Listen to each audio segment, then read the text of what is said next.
হে ৰাম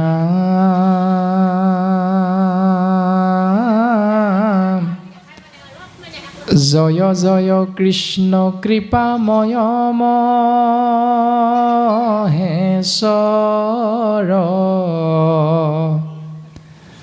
যাৰ আজ্ঞা পালে প্ৰজাপতি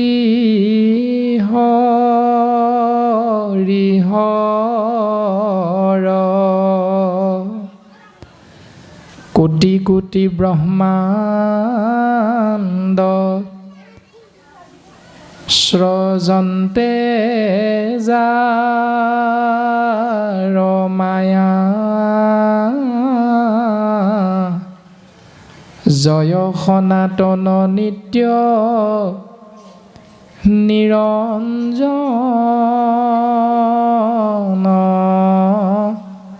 কায়া হে ৰাম ৰাম নমো মধুৰিপুৰাম মোৰ মহাগুৰু অন্ত কৰো অন্তক ভকত কল্পতৰু আতি পাতো কি উতৰে যাহাৰ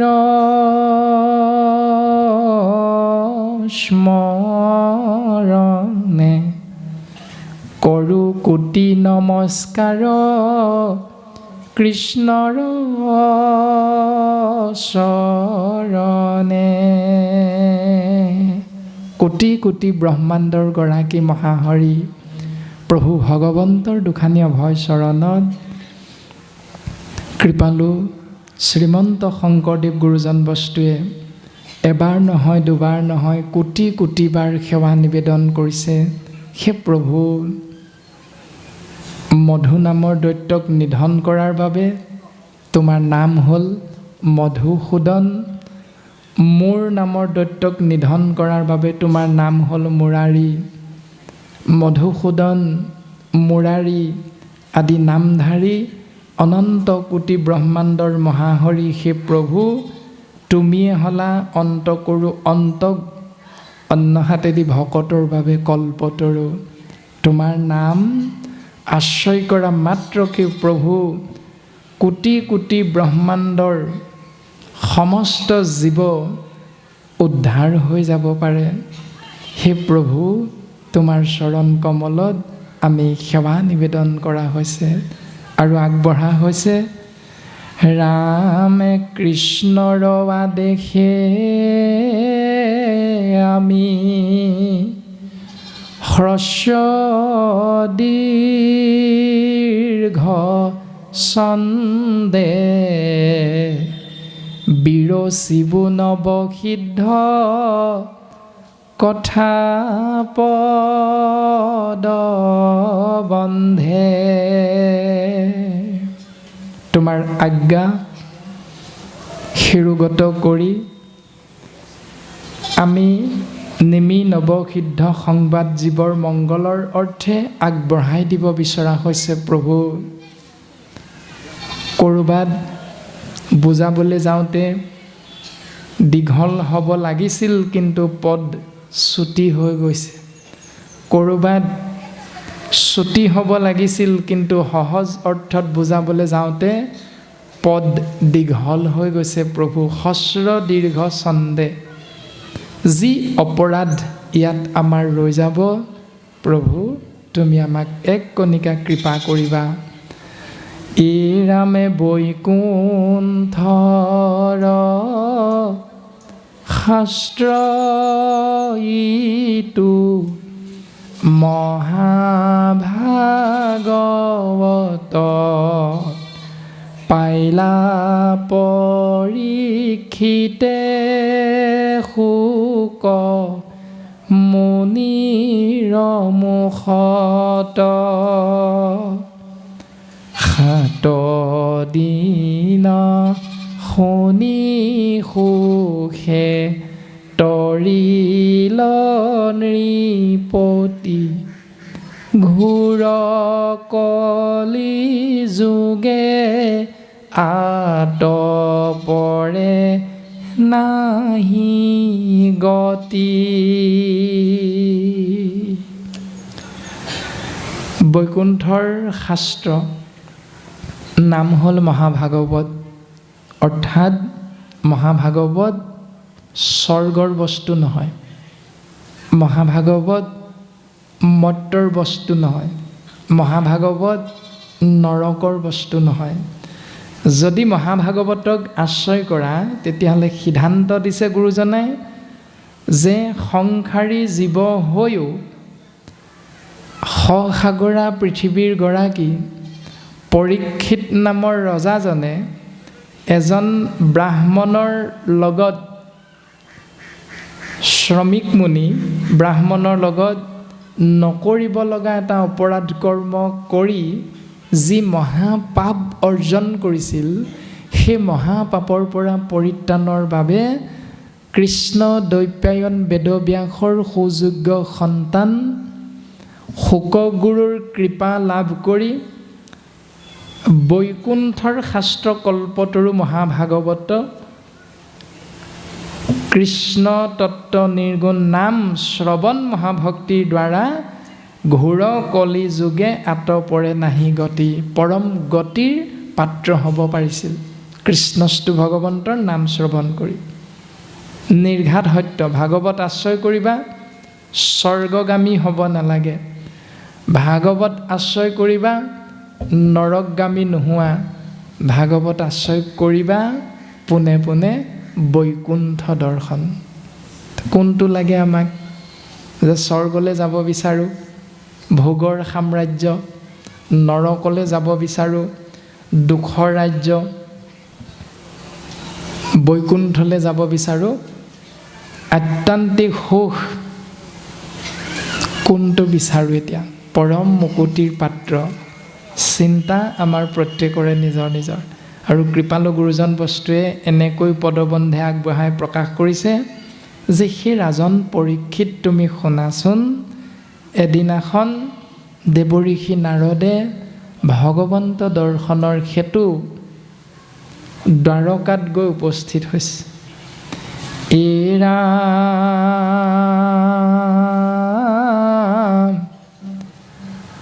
শোকনিগদতি শুনি পৰীক্ষিত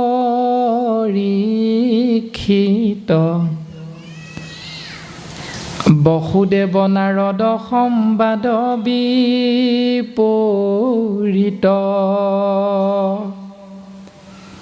নিমিনব সিদ্ধে যেন ভৈল উপাখ্যান কহু খাব শেষে ৰাজা শুয়া সাৱধান।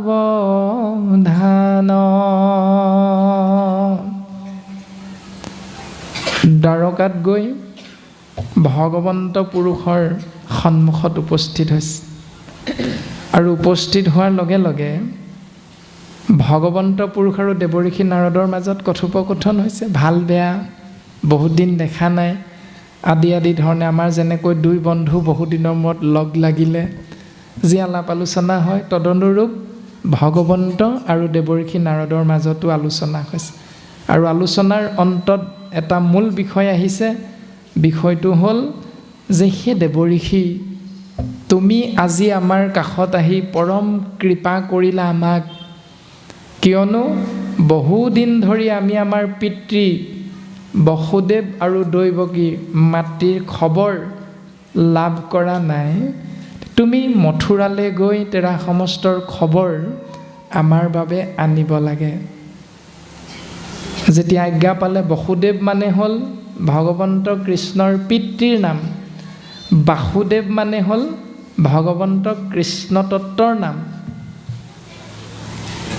এই ৰামে বাৰে বাৰে নাৰদক পঠান্ত মাধৱে নেৰন্ত দ্বাৰকাৰীষি কৃষ্ণক গৌৰৱে বাবে ভৈলা অৱতাৰ মুখ লভিলা সাক্ষাৎ তথাপি উৎসুক মিলে কৃষ্ণৰ সেৱাত। বাৰে বাৰে পঠিয়াইছে দেৱঋষি যোৱাচোন, কিন্তু দেৱঋষি নাৰদে কৃষ্ণ তত্ত্বৰ কাষৰ পৰা আহিব বিচৰা নাই। সিদ্ধান্ত দিছে পদে ভৈলা অৱতাৰ মুখ্য লভিলা সাক্ষাৎ। ভগৱন্ত পুৰুষক দৰ্শন পোৱা মাতৃ জীৱৰ মুখ্য প্ৰাপ্তিৰ দুৱাৰ মুকলি হৈ যায়। তেনেহেন ঈশ্বৰৰ সেৱাত কিন্তু দেৱঋষি নাৰদ অতিশয় উৎসুক হৈ আছে। প্ৰভু তুমি মোক নপঠাবাচোন তোমাৰ কাষৰ পৰা, কত দিনৰ অন্তত তোমাৰ সাক্ষাৎ সেৱা কৰাৰ সৌভাগ্যৱন্ত হৈছোঁ। আকৌ প্ৰভু তুমি আমাক তোমাৰ পিতৃ মাতৃৰ খবৰ আনিবৰ বাবে তোমাৰ কাষৰ পৰা যাবলৈ কৈছা। ভগৱন্তৰ আজ্ঞা ভকতে পালন কৰাটোৱে হ'ল জীৱৰ ধৰ্ম। দেৱঋষি নাৰদৰূপী পৰম বৈষ্ণৱৰ পদ্মমুখখন্তে মনৰ ভাৱনা গুৰুজন বস্তুৱে আমাৰ কৃপাৰ অৰ্থে প্ৰকাশ কৰিছে। এৰা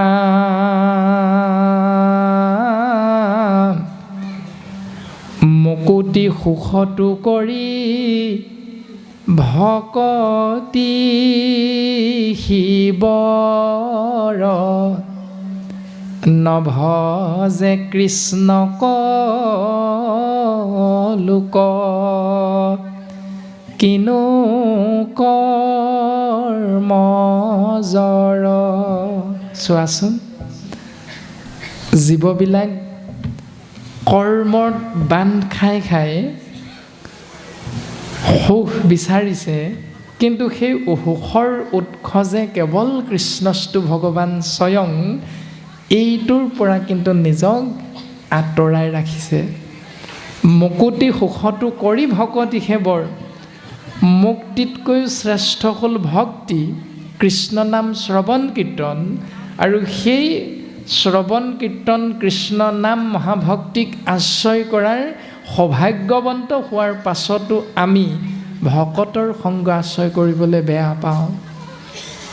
যদি বেয়া পাওঁ তেতিয়াহ'লে আমাতকৈ দুৰ্ভগীয়া দ্বিতীয় এজন নাই। যদি ভাল পাইছোঁ ভকতৰ সংগ ঈশ্বৰৰ নাম, তেতিয়াহ'লে আমি শাস্ত্ৰসন্মতে পৰম সৌভাগ্যৱন্ত, আমাৰ জীৱন ধন্য। এৰা বাক্য কৰ্ণ মন মুখ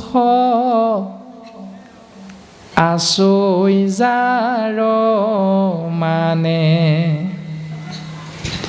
বাক্য কৰ্ণ মন মুখ আচৈ মানে যাৰ, যাৰ যাৰ এখন মুখ আছে, দুখন কাণ আছে, বাক্য উচ্চাৰণ কৰিবৰ বাবে এখন জিভা আছে, চিন্তা কৰিব পৰা এটি সুন্দৰ মন আছে, সেই শৰীৰধাৰী জীৱতত্ত্ব যে বাক্য কৰ্ণ মন মুখ আচৈ মানে যাৰ, কৃষ্ণ ভকতিত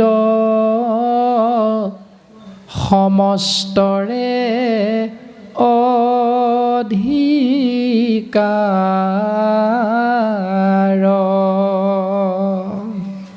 কৃষ্ণ দেৱৰ কৃপা লাভৰ বাবে তেওঁৰ নাম শ্ৰৱণ কীৰ্তন মহাভক্তিত সমস্তৰে অধিকাৰ আছে। সেইসকলৰ কোনসকলৰ? যাৰ এটা সুন্দৰ মন আছে ভাবিব পৰা, যাৰ এখন জিভা সহিতে সুন্দৰ মুখ আছে, যাক গুৰুজনাই কৈছে পদ্মমুখ, মানে পদুম ফুলৰ লগত তুলনা কৰিছে, যাৰ দুখন কাণ আছে, দুখন হাত আছে, দুখন ভৰি আছে, সকলোৰে কৃষ্ণস্তু ভগৱন্তৰ নাম আশ্ৰয় কৰাৰ অধিকাৰ ভাগৱতে প্ৰদান কৰিছে।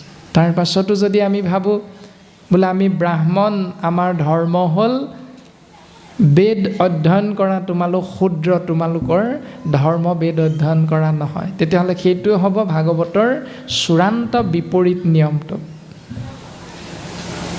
সকলো সমান। ভগৱন্ত নিৰ্গুণ নিৰাকাৰ, সৃষ্টিৰ বাবে তেওঁ সগুণ সাকাৰ এটা ৰূপ ধাৰণ কৰিছে।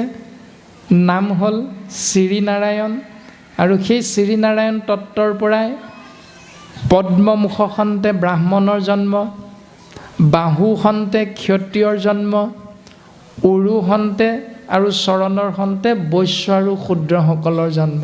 গতিকে আমি 4টা ভাগত বিভক্ত হৈ আছোঁ, হয়, ব্ৰাহ্মণ, ক্ষত্ৰিয়, বৈশ্য, শূদ্ৰ। তাৰ মাজতে আকৌ 2টা ভাগ, স্ত্ৰী আৰু পুৰুষ, প্ৰকৃতি পুৰুষ।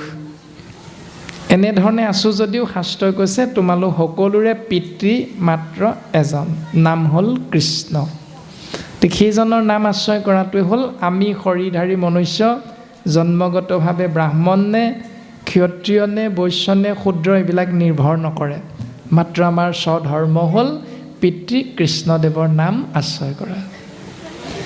এৰা কৃষ্ণ পদ পংকজক ভজে ব্ৰহ্মা হৰে নৰতনু পায়াতে যে কমন পামৰে। চোৱাচোন, ভগৱন্ত পুৰুষৰ পদুম ফুলৰ দৰে চৰণ যুগল সৃষ্টিকৰ প্ৰজাপতি ব্ৰহ্মা আৰু সংহাৰকৰ্তা শিৱয়ো দিনে ৰাতিয়ে সেৱা কৰি থাকে। তেনে ক্ষেত্ৰত সেই শৰীৰধাৰী মনুষ্য, তুমি যদি সেইজন ঈশ্বৰক চিন্তা নকৰা তেতিয়াহ'লে কমন পামৰে, তোমাতকৈ আৰু পাপী দ্বিতীয় এজন এই সংসাৰত নাই। দেৱৰ্ষি নাৰদৰ পদ্মমুখখন্তে মনৰ ভাৱনা কৃপালু গুৰুজন বস্তুৱে আমাৰ মংগলৰ অৰ্থে শাস্ত্ৰসন্মতে পদবন্ধে প্ৰকাশ কৰিছে। ৰামে যথা যায় তথাত মৃত্যুৰ নেৰাই সাত, তথাপি নভজি মৰৈ কৰি আত্মঘাত। আত্মঘাত ইংৰাজীত ছুইচাইড বুলি কয়। ছুইচাইড মানে আত্মঘাতী। এতিয়া শাস্ত্ৰত ছুইচাইড কাক কৈছে? কৃষ্ণ নাম যিদিনা নলবা সেইদিনাই তোমাৰ ছুইচাইড। এনেকৈ কৃষ্ণ নামক আশ্ৰয় নকৰাকৈ যিমান দিন যিমান বয়স আমি পাৰ কৰি আহিলোঁ সিমান দিনটো আমি ছুইচাইড কৰা হৈছে, আত্মঘাতী। যিমানে কৃষ্ণ নাম আশ্ৰয় কৰিম সিমানে জীৱৰ মংগল। এতিয়া বাস্তৱ পৃথিৱীখনত ছুইচাইড বুলি ক'লে যিটো বুজি পাওঁ, শাস্ত্ৰই আমাক সেইটো কৈছেনে নাই কোৱা, আৰু যদি কৈছে কেনেকৈ কৈছে। আৰু যদি সেইটো আমি বুজি পাইছোঁ তেতিয়াহ'লে ছুইচাইড নকৰাকৈ সফল জীৱনৰ কামনা কৰি কেনেকৈ জীৱনটো সফল হয় শাস্ত্ৰৰ মাধ্যমেৰে আমি বিচাৰ বিশ্লেষণ কৰি সেই আচৰণটো পালন কৰিব লাগে। এটা সৰু কথা ভাগৱতৰ 1ম স্কন্ধত কৈছে, এৰা যিটো বাক্যে নাই নাম কৃষ্ণৰ চৰিত্ৰ, উচিষ্ট গৰ্তটো কৰি সিটো অপবিত্ৰ। মুখখন আছে, জিভাখন আছে, কৃষ্ণ নাম আশ্ৰয় নাই কৰা বাক্যত, তেতিয়াহ'লে সেই বাক্যবিলাকক কৈছে উচিষ্ট গৰ্তটো কৰি সিটো অপবিত্ৰ। অপবিত্ৰ মানে লেতেৰা, সিটো মানে সেই বাক্য। কোনবিলাক বাক্য? য'ত কৃষ্ণ নাম নাই। উচিষ্ট মানে এৰেহা, গৰ্ত মানে গাত। এতিয়া আমি সমস্ত জনাই এই পবিত্ৰ পুণ্যধামত উপস্থিত হৈছোঁ। এইকাৰণে পুণ্যধাম শাস্ত্ৰই কৈছে ভকত যেহি থানে থাকে সেহি পুণ্যভূমি। য'ত ভকত থাকে সেয়া পুণ্যভূমি। গতিকে এনেহেন গোবিন্দ ভৱন গীতা সত্ৰ মহাপুণ্যস্থানত আমি উপস্থিত হৈ যেতিয়া আমাক সেৱকী তথা উদ্যোক্তা মণ্ডলীয়ে নিৰ্দিষ্ট সময়ত ভকতৰ সেৱাৰ বাবে সিদ্ধান্নই হওক, জলযোগেই হওক, চাহেই হওক আমাক উঠাই নি আগবঢ়াব, তেতিয়া সেই পাত্ৰত যিখিনি থাকি যাব তাৰ নাম হ'ল এৰেহা বা চোৱা। সেই চোৱা বা ৰেহাখিনি য'ত পেলাই দিয়া যাব তাৰ নাম হ'ল চোৱা পাতনি। গুৰুজনাই কৈছে যিটো বাক্যে নাই নাম কৃষ্ণৰ চৰিত্ৰ, উচিষ্ট গৰ্তটো কৰি সিটো অপবিত্ৰ। যিটো বাক্য আমি উচ্চাৰণ কৰোঁতে কৃষ্ণ নামটো যোগ হৈ থকা নাই, সেই বাক্যবিলাক চোৱা পাতনিতকৈও অপবিত্ৰ বা লেতেৰা বুলি কৈছে। এতিয়া কৃষ্ণ নাম ভাল নোপোৱাজন কিমান লেতেৰা তেতিয়াহ'লে, সেইটো আমি নিজক নিজে বুজাবলৈ চেষ্টা কৰিব লাগে। দ্বিতীয়তে ক'লে যিটো বাক্যে আচৈ গুণ নাম মাধৱৰ, যি বাক্যত কৃষ্ণ গুণ যশ আছে যোগ হৈ, সি বাক্যে হৰৈ পাপ জনসমূহৰ, সেই বাক্যৰ দ্বাৰা জীৱৰ মংগল হয়। কিমান দুখত থাকিলেও তুমি ৰাস্তাইদি গৈ থাকোঁতে যদি বিপৰীত ফালৰ পৰা অহা এজন চিনাকিয়ে হওক অচিনাকিয়ে হওক, এদিনৰ চিনাকি হ'লেও হঠাৎ বোলে প্ৰভু কৃষ্ণ ভালে আছেনে, এই ধৰণে কৈ দিয়াৰ লগে লগে সিজন যিমান দুখত আহি থাকিলেও তেওঁ তৎক্ষণাত সেই দুখৰ পৰা পৰিত্ৰাণ পাই যায়। কাৰণ কৃষ্ণ নামটো কাণত পৰি গ'ল। বোলে কৃষ্ণ ভাৱ ভালে আছোঁ আপোনাৰ হ'বৰ কৃপাত। তথাপিতো ইজনে দেখিছে তেওঁ শৰীৰত অকণমান হ'লেও কিবা এটা দুখৰ চাপ, বোলে ভাৱ বৰ চিন্তাত থকা যেন লাগিছে, কওকচোন কিনো হ'ল, আমিবিলাক আছোঁ নহয়। নিশ্চিত ৰূপত তেৰাই মনৰ ভাৱনা প্ৰকাশ কৰিবলৈ সাহস পাই যায়।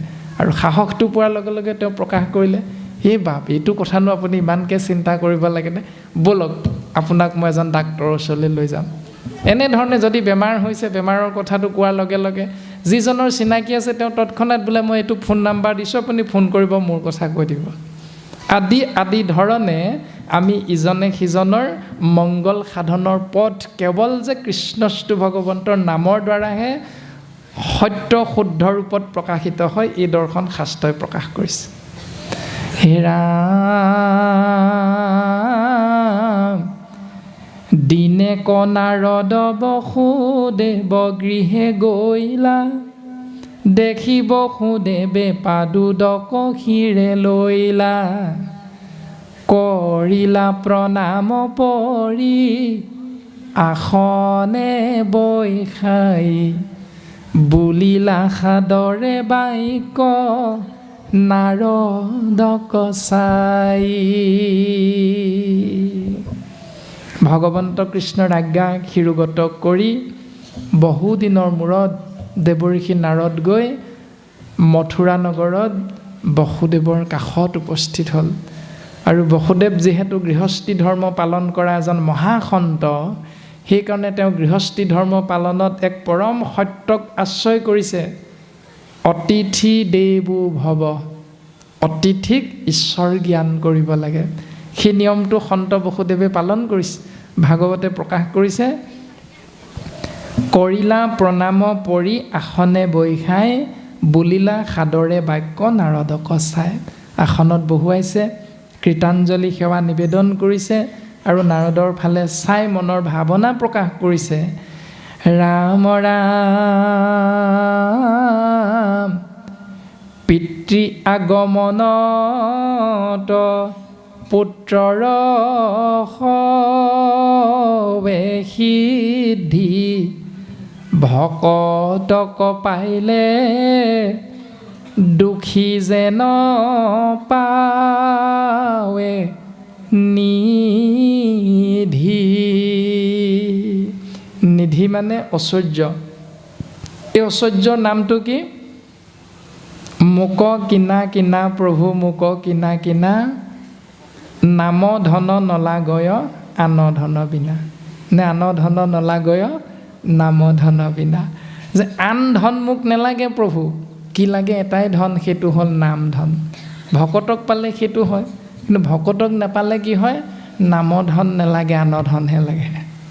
এইটো আমাৰ চৰিত্ৰ বা স্বভাৱ হৈ আছে। গতিকে এই স্বভাৱটো আমি সৰ্বতো প্ৰকাৰে কেৱল নাম ধনৰ মাজলৈ লৈ যাবলৈ চেষ্টা কৰিব লাগে। পিতৃ আগমনত পুত্ৰৰ সৱে সিদ্ধি। যি জোঁৱাইৰ ঘৰলৈ পিতৃ মাতৃৰ আগমন হ'লে কিমান আনন্দ লাগে। আকৌ পিতৃ মাতৃৰ কাষলৈ বিহু সংক্ৰান্তিয়ে যেতিয়া জোঁৱাই আৰু জীয়েক আহে কিমান আনন্দ লাগে। সেইটো আনন্দ কোনো আমি বুজাব নোৱাৰোঁ, মাত্ৰ পিতৃ মাতৃহে অনুভৱ কৰে সেই আনন্দ। ঠিক তেনেকৈ এজন ভকতৰ সংগ পোৱাৰ লগে লগে এটি দুখী জীৱৰ সিমানতে দুখৰ অন্ত পৰে। ৰামে সেহি মতে ভগৱন্ত তজু আগমনে সমস্ত প্ৰাণীৰ গতি সৱেতা ক্ষণে।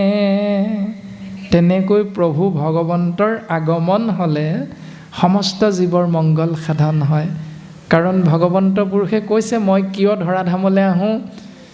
যদা যদা হি ধৰ্মস্য গ্লানিৰ্ভৱতি ভাৰত অভ্যুত্থানম ধৰ্মস্য তদাত্মানম সৃজাম্যহম পৰিত্ৰাণায় সাধূনাং বিনাশায় চ দুষ্কৃতাম ধৰ্ম সংস্থাপনাৰ্থায় সম্ভৱামি যুগে যুগে। সখা, আমি এই ধৰাধামলৈ অহাৰ মূল উদ্দেশ্য দুষ্টক দমন, সন্তক পালন, দুষ্কৃতি বিনাশ, সংস্কৃতি ৰক্ষা, অধৰ্মক বিনাশ কৰি ধৰ্মক পুনৰ প্ৰতিষ্ঠা কৰা। গতিকে প্ৰভুৰ আগমন হ'লে জীৱৰ মোক্ষ প্ৰাপ্তিৰ দুৱাৰ মুকলি হয়, অৰ্থাৎ দুখৰ অন্ত হয় সমস্ত প্ৰাণীৰ। আৰু সেইকাৰণে বসুদেৱে কৈছে, অতিথি দেৱো ভৱ হিচাপে দেৱঋষি নাৰদক ভগৱান জ্ঞান কৰি প্ৰকাশ কৰিছে। সেহিমতে ভগৱন্ত তজু আগমনে, সেই দেৱঋষি নাৰদ তুমি হেন অতিথি দেৱো ভৱ, অৰ্থাৎ আজি মোৰ গৃহ তীৰ্থটো অধিক পবিত্ৰ ভৈলা আশেষ, যিহেতু সাক্ষাতে জগতৰ গুৰু আপুনি ভৈলা প্ৰৱেশ। যিজন আহিব অতিথি ৰূপত, সিজনে হ'ল জগতৰ গুৰুস্বৰূপ আপোনাৰ মোৰ বাবে।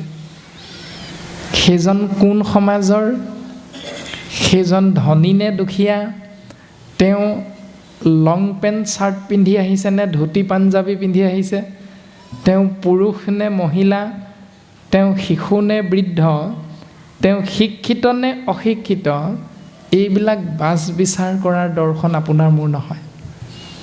আপুনি মই গৃহস্থী, আপোনাৰ মোৰ ধৰ্ম অতিথি দেৱো ভৱ, অতিথিক ঈশ্বৰ জ্ঞান কৰা, সেইটোৱে আমাৰ ধৰ্ম।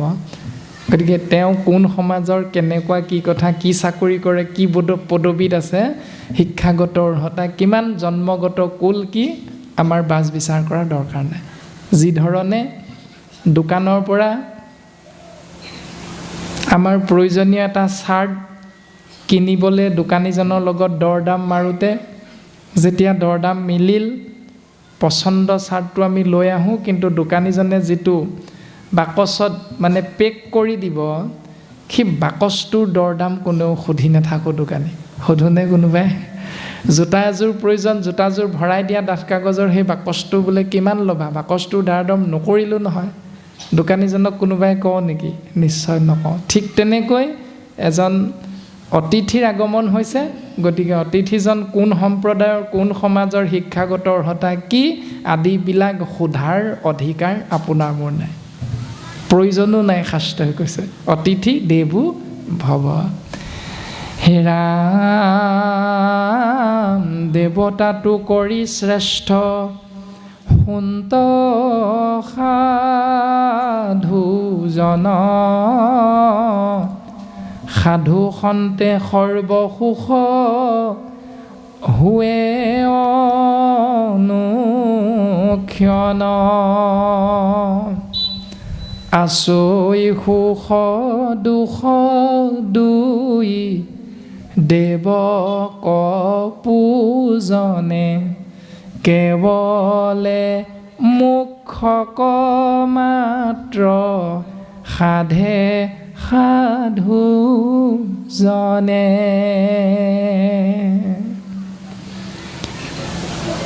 দেৱতাতকৈ শ্ৰেষ্ঠ হ'ল সাধু। দেৱতো তীৰ্থটো কৰি ভকতেখে বৰ মানে শ্ৰেষ্ঠ বা ডাঙৰ। দেৱতাক সেৱা কৰা, তীৰ্থক্ষেত্ৰ ভ্ৰমণ কৰাত এটি জীৱতত্বই যিমান পুণ্যৰ গৰাকী হ'ব পাৰে, কিন্তু ভকত সেৱাত তাতকৈ অনন্ত গুণৰ পুণ্যৰ গৰাকী হৈ যাব পাৰে। কিয়নো গুৰুজনাই কৈছে যে আচৈ সুখ দুখ দুই দেৱক পূজনে। তুমি দেৱতাক পূজা কৰিলে যদি শুদ্ধ হৈছে তেতিয়াহ'লে সুখৰ গৰাকী হ'বা। যদি তোমাৰ পূজা কৰা বা সেৱা কৰা পদ্ধতিটো ভুল হৈছে তেতিয়াহ'লে তুমি দুখৰ গৰাকী হ'বা। এই দুটাই দেৱতাই দিয়ে, এটা সুখ এটা দুখ। কোনটো লাগে চিন্তা নিজৰ নিজৰ। কিন্তু কেৱলে মুখ্যক মাত্ৰ সাধে সাধুজন। যদি সাধুৰ সংগ পোৱা তেতিয়াহ'লে দুখৰ সিমানতে অন্ত পৰে, কেৱল সুখৰ উৎপত্তি হৈ যায়। এতিয়া যিজন বাপৰ ওচৰত ইতিমধ্যে আমাৰ কৃপালু বাপাইসকলে মূৰটো দুৱাই দুৱাই তুলসী পত্ৰৰ পানী জল গ্ৰহণ কৰি আছে, সেই জল গ্ৰহণ কৰা বাপজনৰ কাষত যিসকল বাপাই আমি উপস্থিত হৈ জল গ্ৰহণ কৰিছোঁ, সেই বাপজন সাধু আৰু সেই সাধু বা পৰম বৈষ্ণৱ বা ভকতজনে সেই জল আপোনাক মোক আগবঢ়াই দিওঁতে যি আশীষ প্ৰদান কৰিছে, সেই আশীৰ্বাদৰ উৎস হ'ল কেৱল সুখ। আমাক মংগল হ'বলৈহে আশীষ প্ৰদান কৰিছে। কিন্তু ঈশ্বৰ বুলি ভাবি এটা মূৰ্তিৰ আগত যদি আমি সেৱাভাগ নিবেদন কৰোঁ, আজিতো সৰস্বতী পূজা সকলোৱে জানে, এনেধৰণে যিবিলাক নীতি নিয়ম আশ্ৰয় কৰোঁ, সেই নীতি নিয়মত যদি কেনেবাকৈ আপোনাৰ মোৰ দৰ্শনটো ভুল হৈ যায়, আন ধৰ্মে তন্ত্ৰে মন্ত্ৰে বহু ছিদ্ৰ হয়, ভাগৱত ধৰ্মে জানা সি হ'ব নহয়। আন ধৰ্ম তন্ত্ৰ মন্ত্ৰত খোজে প্ৰতি অপৰাধটো ৰৈ যায়, কিন্তু ভাগৱত ধৰ্মত সেই অপৰাধবিলাকৰ পৰা জীৱতত্ব স্বাভাৱিকতে মুক্ত হৈ থাকিব পাৰে। গতিকে সাধু ভকত মহন্ত আদিৰ সেৱা যদি আমি কৰিব পাৰোঁ তেতিয়াহ'লে সেয়া ভাগৱত ধৰ্ম। আৰু সেই ভাগৱত ধৰ্মৰ মাধ্যমেৰে জীৱই ঈশ্বৰ পুৰুষৰ পূৰ্ণ কৃপা পোনে পোনে লাভ কৰিব পাৰে।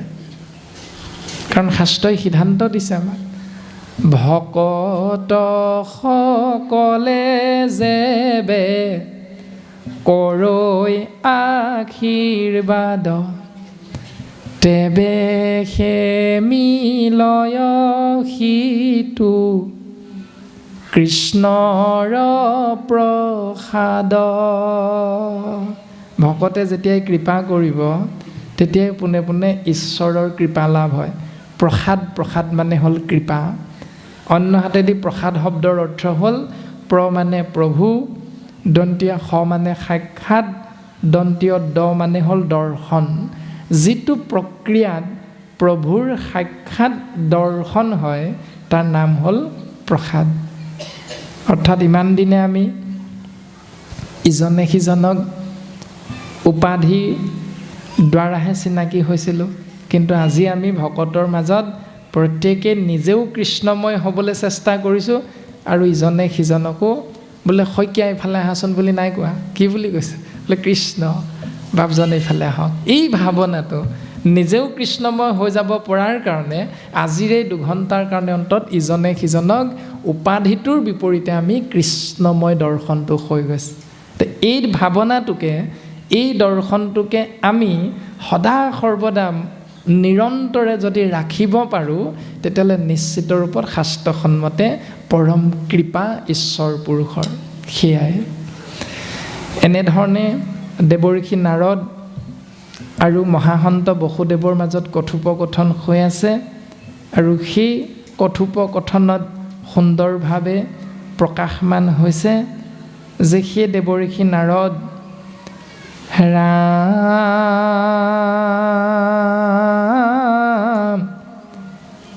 কৰিলা কৃতাৰ্থ যদি ঋষি মহাশয়, তথাপিতো পুছু ভাগৱত ধৰ্মচয়। যদিও তোমাৰ আগমনত আমি কৃতাৰ্থ হ'লোঁ, তথাপিতো আমি জানিবৰ ইচ্ছা কৰিছোঁ ভাগৱত ধৰ্ম মানেনো কি। পৰম শ্ৰদ্ধায়ে যাক শুনিল মাত্ৰকে, দুৰ্ঘোৰ সংসাৰ দুখ তৰে সৰ্বলোকে।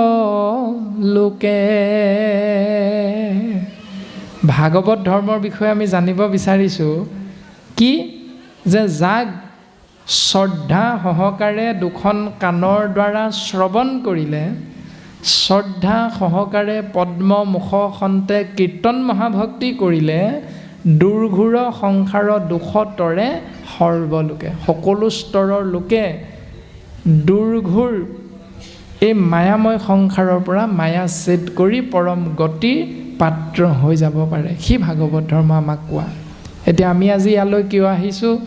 প্ৰত্যেকেই সাধু সন্ত মহন্তৰ সংগত কৃষ্ণস্তু ভগৱন্তৰ নাম অমৃত পান কৰা মানে ভাগৱত ধৰ্ম আশ্ৰয় কৰাৰ বিষয়বস্তু উপলব্ধি কৰিবৰ বাবে। সেই ভাগৱত ধৰ্ম যিখিনি খুটি নাটি আছে আমি অকণমান ভাল ধৰণে জানিবৰ বাবে, আৰু তাক আশ্ৰয় কৰি আমি প্ৰত্যেকেই জীৱন ধন্য কৰাৰ প্ৰয়াস। এয়াই আলোচনা উদ্যোক্তা মণ্ডলীৰ মূল বিষয়বস্তু। ইয়াৰ ওপৰতে আমি আলোচনা আগবঢ়াব লাগে, ইজনে সিজনৰ মনৰ ভাৱনা। আৰু সন্ত বসুদেৱেও দেৱঋষি নাৰদৰূপী মহাসন্তক লগ পাই সেই ভাৱনাটো প্ৰকাশ কৰি দিছে। এই ৰামে পুত্ৰ কামে পূৰ্বত কৰিলোঁ আৰাধন, দেৱৰ মায়ায়ে মোৰ মোহ ভৈল মন। যদ্যপি মুকুতি দেন্ত মুকুন্দে সদায়, তাক নবানিছিলোঁ পূৰ্বে পুত্ৰক আশায়। পূৰ্বতে পৃশ্নি নামে মহাসতী, পাছত দৈৱকী ৰূপত জন্মগ্ৰহণ কৰিছে সত্যযুগত। আৰু সুতপা নামে এজন প্ৰজাপতি পাছৰ জন্মত বসুদেৱ হিচাপে জন্মগ্ৰহণ কৰিছে।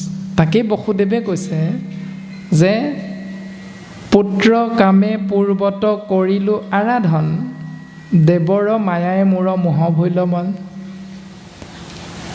সুতপা প্ৰজাপতি আৰু তেওঁৰ সহধৰ্মিনী পৃশ্নি নামে মহাসতীয়ে 12,000 বছৰ ভগৱন্তৰ কৃপা লাভৰ বাবে তপস্যা কৰিছে সত্যযুগত। সেই তপস্যাত সন্তুষ্ট হৈ ভগৱন্ত পুৰুষে দৰ্শন দিলে। দেখা দিয়াৰ পাছত বিচাৰিব লাগিছিল 12,000 বছৰ তপস্যাৰ মূল দৰ্শন বিচাৰিব লাগিছিল সুতপা প্ৰজাপতি আৰু পৃশ্নি নামে মহাসতীয়ে ভগৱন্তৰ পৰা ভক্তি, কাৰণ মুকুতিতকৈ ভক্তি শ্ৰেষ্ঠ, কাৰণে ভক্তি বিচাৰিব লাগিছিল। কিন্তু বসুদেৱে কৈছে দেৱৰ মায়াই মোৰ মোহ ভৈল মন। দেৱতাৰ মায়াত মোৰ মনটো ভ্ৰমিত হৈ গ'ল, সেইকাৰণে মই বিচাৰিব লাগিছিল ভক্তি, কিন্তু মন ভ্ৰমিত হোৱাৰ বাবে মই কৃষ্ণৰ পৰা বিচাৰিলোঁ তোমাৰ নিচিনা এটি পুত্ৰ কামনা। সেইটো মোৰ গণ্ডগোলটো হৈ গ'ল। কিন্তু গণ্ডগোলটো হ'ল যদিও ইমানো গণ্ডগোল নহয় যে এটি পুত্ৰ সন্তান হ'লেই হ'ব বুলি ভগৱন্তক সেৱা নাই কৰা। সেৱা কৰিছে তোমাৰ নিচিনা এটা পুত্ৰ লাগে। কম টেঙৰ নহয় বসুদেৱ, সুতপা প্ৰজাপতি, তোমাৰ নিচিনা এটা পুত্ৰ। ভগৱন্তই ক'লে তথাস্তু। তাৰপাছত চিন্তা কৰিছে মোৰ নিচিনা পুত্ৰ মানে মই গ'লেহে মোৰ নিচিনা পুত্ৰ হ'ব, মই নগ'লেতো নহ'ব। সেইকাৰণে ভক্তৰ মনোবাঞ্ছা পূৰণ কৰিবৰ অৰ্থে দ্বাপৰ যুগত ভগৱন্ত পুৰুষে সেই সুতপা প্ৰজাপতি আৰু পৃশ্নি নামে মহাসতী আহি যেতিয়া বসুদেৱ আৰু দৈৱকী ৰূপত জন্মগ্ৰহণ কৰিছে, ভগৱন্তই সেই সত্যযুগৰ প্ৰতিশ্ৰুতি ৰক্ষা কৰি তেওঁলোকৰ পুত্ৰ হিচাপে এই সংসাৰত অৱতাৰ ধাৰণ কৰিছে। তাকে বসুদেৱে কৈছে, যদ্যপি মুকুতি দেন্ত মুকুন্দে সদায়, যদিও মুকুন্দ ৰূপী ভগৱন্ত কৃষ্ণই, মু মানে মুক্তি, কুণ্ড মানে গাত, ভগৱন্তৰ অনন্ত কোটি নামৰ এক নাম হ'ল মুকুন্দ। যিজনক আশ্ৰয় কৰিলে জীৱৰ মুকুতি হয়, তাক নবাঞ্চিলোঁ পূৰ্বে পুত্ৰক আশায়। তাক মই ইচ্ছা নকৰিলোঁ, ইচ্ছা কৰিলোঁ পুত্ৰৰ আশা, মানে মই পুনৰ বিষয়ৰ মাজতহে সোমাব বিচাৰিলোঁ। যিজনে ভগৱন্ত কৃষ্ণক পুত্ৰ হিচাপে পালে, শাস্ত্ৰই কৈছে যাক দৰ্শন পালেই জীৱৰ মুক্তিৰ দুৱাৰখন মুকলি হৈ যায়, সেইজন ঈশতত্ত্বক পুত্ৰ হিচাপে পোৱাৰ পাছতো বসুদেৱ দৈৱকীয়ে 14 বছৰ কংসৰ অন্ধকাৰ কাৰাগাৰত থাকিব লগা হ'ল। নালাগিছিল থাকিব কাৰাগাৰত, দুখ কষ্ট ভোগ কৰিব নালাগিছিল, কিন্তু সেই দুখ কষ্ট নিজে বিচাৰিব নাজানি অৰ্জন কৰি লোৱা দুখ। বিচাৰিব লাগিছিল মুকুতি বা বিচাৰিব লাগিছিল ভকতি, কিন্তু সেইটো নিবিচাৰি তোমাৰ নিচিনা এটি সন্তান হ'লেই হ'ব, হৈ গ'ল ভগৱন্ত। কিন্তু নিবিচাৰিলে সেইখিনি সময়ত তেওঁৰ মুক্তিলে লাগে নে ভক্তি লাগে, সেইকাৰণে তেওঁলোকে 14 বছৰ পৰ্যন্ত দুখ কষ্ট ভোগ কৰিব লগা হৈছে। আৰু ত্ৰেতা যুগৰো এটা দৰ্শন আছে যে ত্ৰেতা যুগত ভৰতৰ মাতৃ দশৰথৰ ধৰ্মপত্নী 3গৰাকী আছিল, কৌশল্যা, কৈকেয়ী আৰু সুমিত্ৰা। কৌশল্যা হ'ল শ্ৰীৰামচন্দ্ৰৰ মাতৃ, কৈকেয়ী হ'ল ভৰতৰ মাতৃ, সুমিত্ৰা হ'ল লক্ষ্মণ আৰু শত্ৰুঘ্নৰ মাতৃ। ভৰতৰ মাতৃ কৈকেয়ীয়ে তেওঁৰ ধৰ্ম স্বামী দেৱতা দশৰথৰ আগত 3টা বৰ যি চুক্তিবদ্ধ আছিল, তাৰ ভিতৰত সময় উপযোগী হিচাপে এটা বৰ লৈছিল যে ৰামচন্দ্ৰৰ 14 বছৰ বনবাস হ'ব লাগে আৰু মোৰ পুত্ৰ ভৰতক ৰাজ্যভাৰ অৰ্পণ কৰিব লাগে, মানে ৰজা হিচাপে এই সংসাৰত দাঙি ধৰিব লাগে। তো সেই যে অপৰাধটো 14 বছৰ মাতৃ হৈ পুত্ৰৰ মাজত বিভেদ সৃষ্টি কৰাৰ বাবে পাছৰ জন্মত তেওঁৱে আহি দৈৱকী হিচাপে জন্মগ্ৰহণ কৰিব লগা হৈছে। কৈকেয়ীয়ে 14 বছৰ জগতৰ ঈশ্বৰ ৰামচন্দ্ৰক বনবাস দিলত এগৰাকী মাতৃয়ে যি দুখ কষ্ট ভোগ কৰিলে, সেই দুখ কষ্ট তুমিও উপলব্ধি কৰি চোৱা এবাৰ। সেইকাৰণে তেওঁ আহি দৈৱকী ৰূপত পাছৰ জন্মত জন্মগ্ৰহণ কৰিছে। আকৌ 14 বছৰলৈকে যেতিয়া কৌশল্যাই পুত্ৰ ৰামচন্দ্ৰৰ পুত্ৰ সুখ আশ্ৰয় কৰিব লগা হৈছে, পুত্ৰ স্নেহৰ পৰা বঞ্চিত হ'ব লগা হ'ল, তেওঁ আহি 14 বছৰ ভগৱন্ত কৃষ্ণৰ লগত খেলা ধূলা কৰিব পাৰিছে নন্দ ৰাণী হিচাপে গোকুল ধামত। এইখিনি কৰ্মৰ ফল ভোগ কৰিব লাগিবই জীৱতত্ত্বই।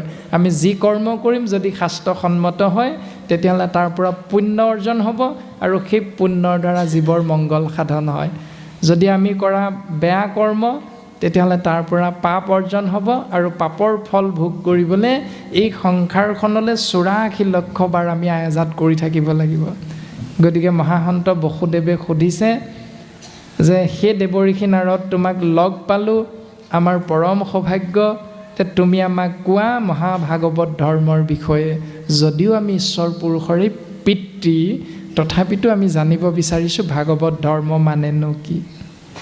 দেৱঋষি নাৰদে কৈছে, ৰামে ধন্য ধন্য সাৰ বুদ্ধি কৰিলা নিশ্চয়, পুছিলা পৰম ভাগৱত ধৰ্মচয়, জগত পবিত্ৰ কৰে যাহাৰ স্মৰণে, কহোঁ তাক বসুদেৱ শুনা একমনে, শুনে বা ভনে বা জীৱা জনে মনে স্মৰে, আনে বা গাৱন্তে যিটো অভিনন্দা কৰে, সবাকুতে খনে কৰে পৰম পবিত্ৰ, দেখা ভাগৱত ধৰ্ম কিনো বিপৰীত। হে বসুদেৱ, তুমি ধন্য, তুমি ধন্য।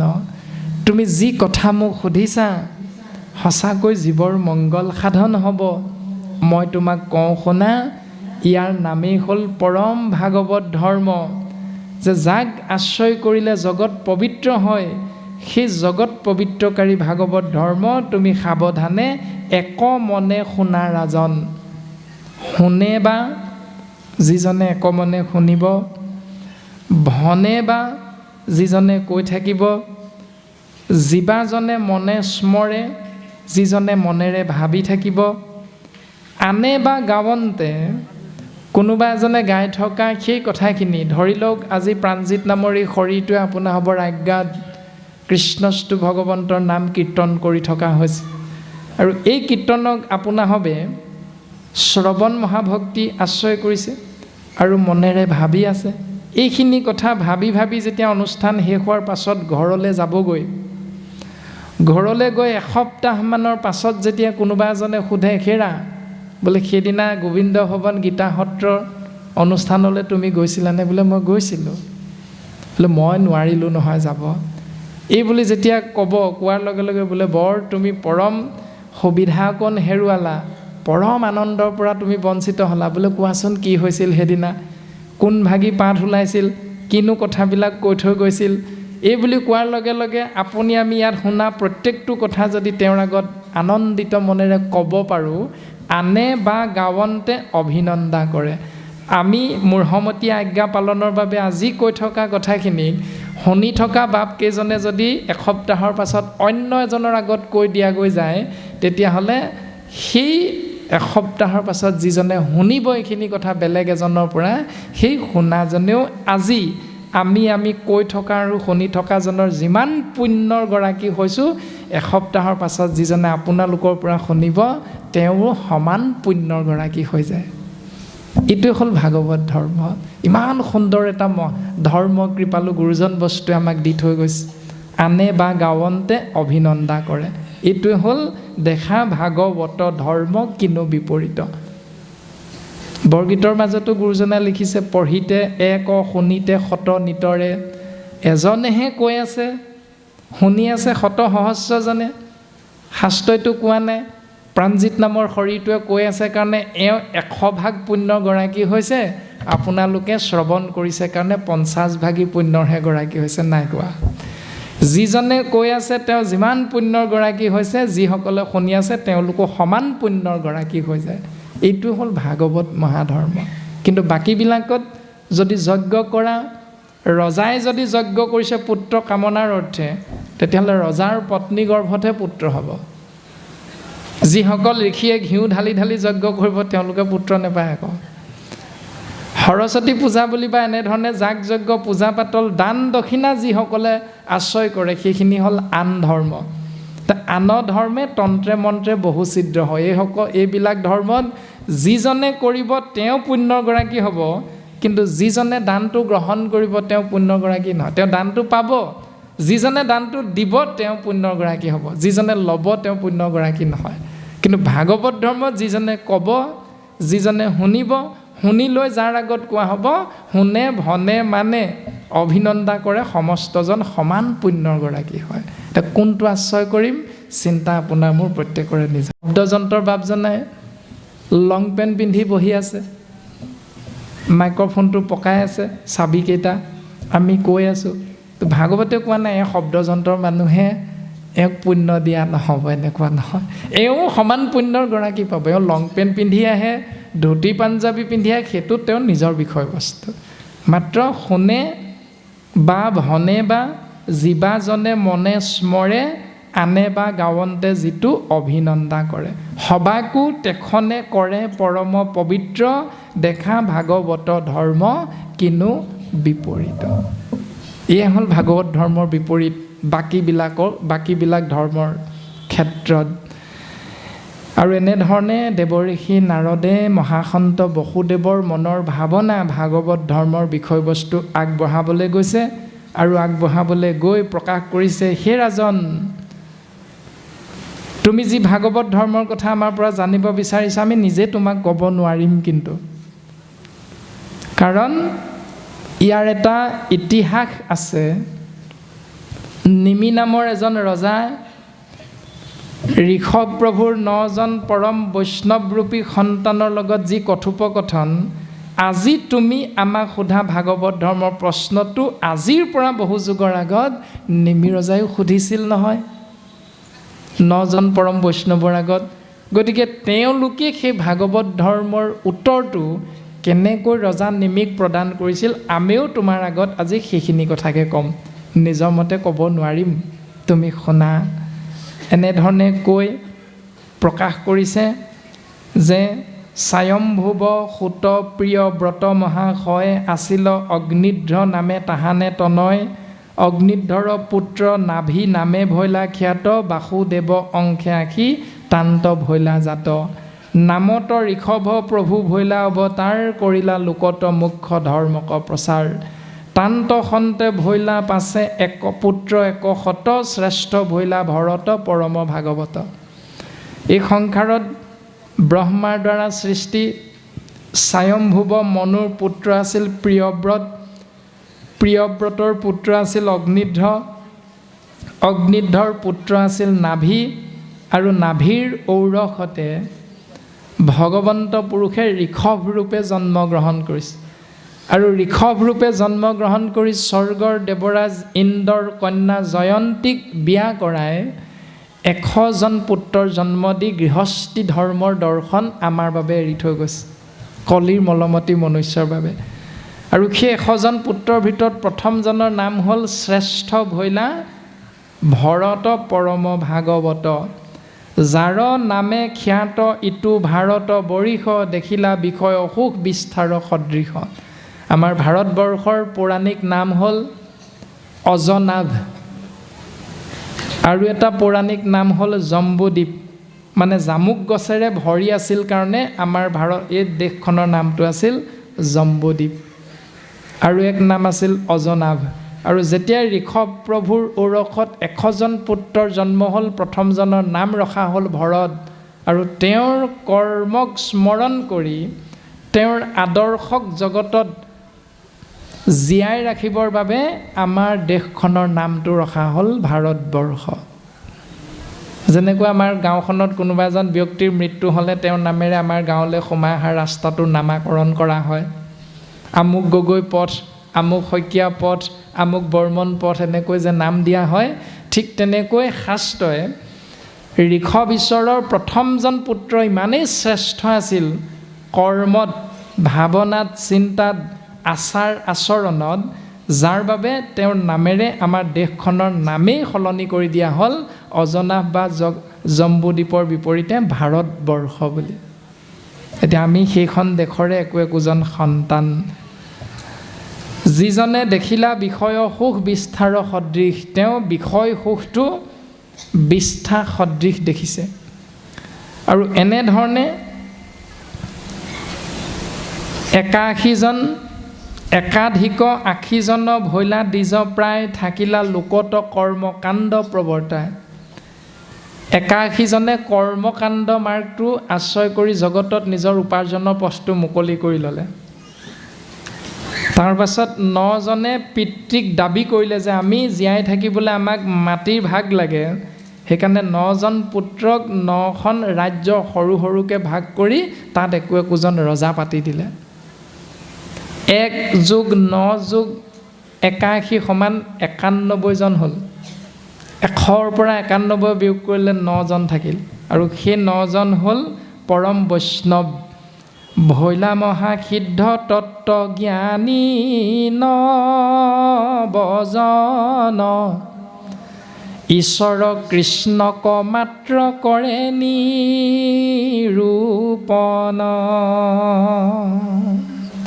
বাকী 9জন হ'ল পৰম তত্ত্বজ্ঞানী মহাসিদ্ধ, কিয়নো কাৰণ তেওঁলোকৰ কৰ্মত, তেওঁলোকৰ আচাৰ আচৰণত, তেওঁলোকৰ ভাৱনাত প্ৰকাশ হয় ঈশ্বৰ কৃষ্ণৰ গুঞ্জস, মাত্ৰ কৰে নিৰূপণ। এনেকৈ সেই 9জন পৰম বৈষ্ণৱে যেতিয়া নিমি ৰজাই আয়োজন কৰা যজ্ঞ কুণ্ডত গৈ উপস্থিত হৈছে। তৎক্ষণাৎ নিমি ৰজাই সেই 9জন পৰম বৈষ্ণৱৰ ফালে চাই প্ৰকাশ কৰিলে, ৰাম ৰাম জানিলো তোমৰা পাৰিষদ গোবিন্দৰ,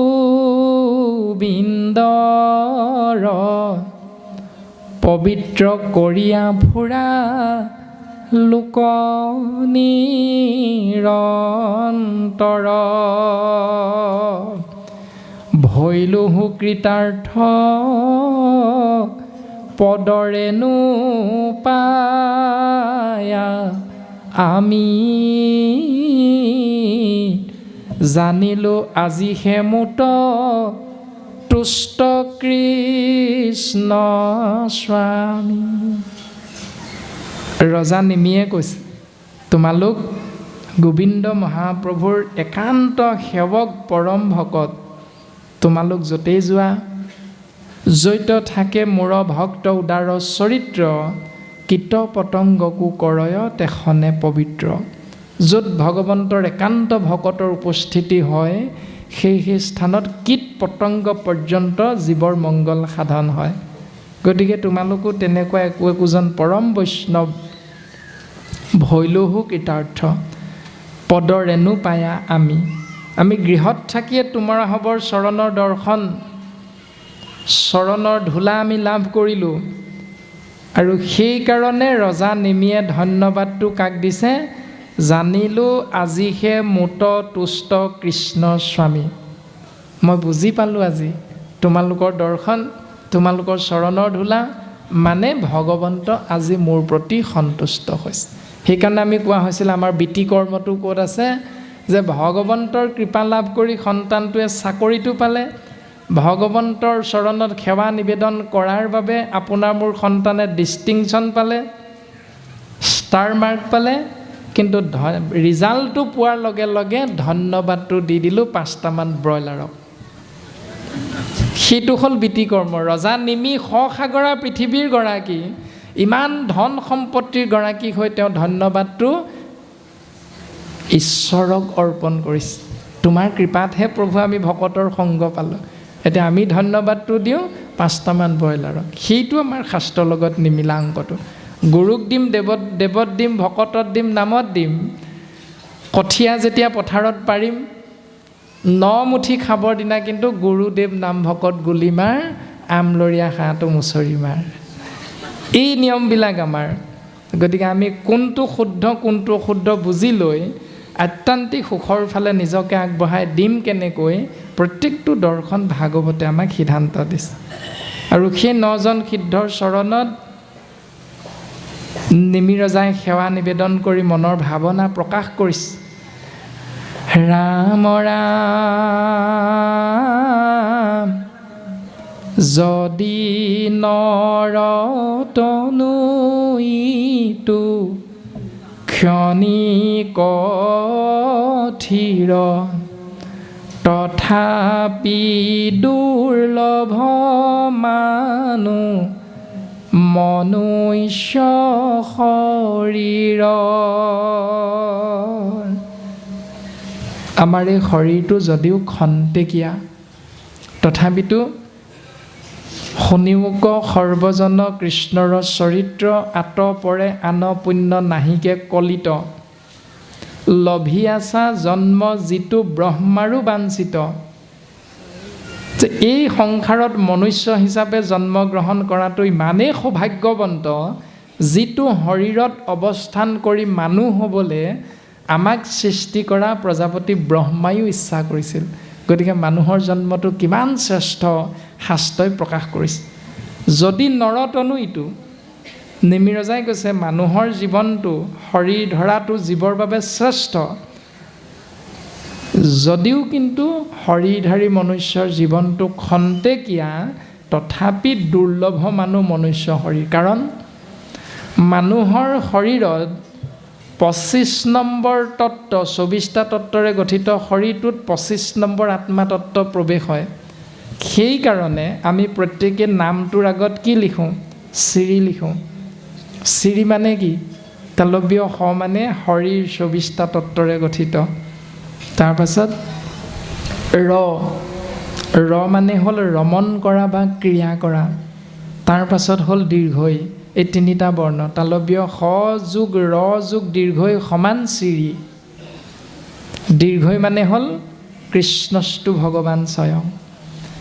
সেই কৃষ্ণস্তু ভগৱান স্বয়ং পৰমাত্মা যিহেতু চৈতন্য পূৰ্ণ পৰম আত্মা ৰূপে হৰি হৃদয়ত আচন্ত প্ৰকাশী, তাতে সেই ইন্দ্ৰিয়গণ ভূত প্ৰাণ বুদ্ধি মন প্ৰৱৰ্তে যতেক জড় ৰাখি।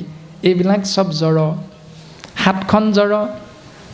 এতিয়া কৃষ্ণস্তু ভগৱান থকালৈকে আপোনাৰ মোৰ আঙুলিত থকা নখকেইটাৰ দীঘল হৈয়ে থাকে ন, এসপ্তাহ 4 দিনতে কাটিবই লাগে। দাড়ি চুলি কাটিবই লাগে। 25 নম্বৰ কৃষ্ণস্তু ভগৱান তত্ত্ব যিদিনাই বাহিৰ হৈ যায়, সেইদিনাৰ পৰা আমি চিৰি শব্দ ব্ৰহ্মৰ বিপৰীতে কি লিখোঁ?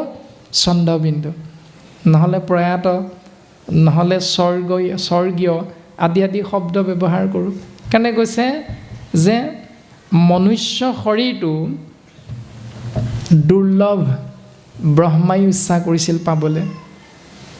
কিন্তু মাধৱ গুৰুজনাই নামঘোষা শাস্ত্ৰত সিদ্ধান্ত দিছে যে এই সংসাৰলৈ আমি 84 লক্ষবাৰ বিভিন্ন যোনিত জন্মগ্ৰহণ কৰোঁ, তাৰ মূল উৎস হ'ল আমাৰ কৰ্ম ফলটো ভোগ কৰিবলৈ অহা।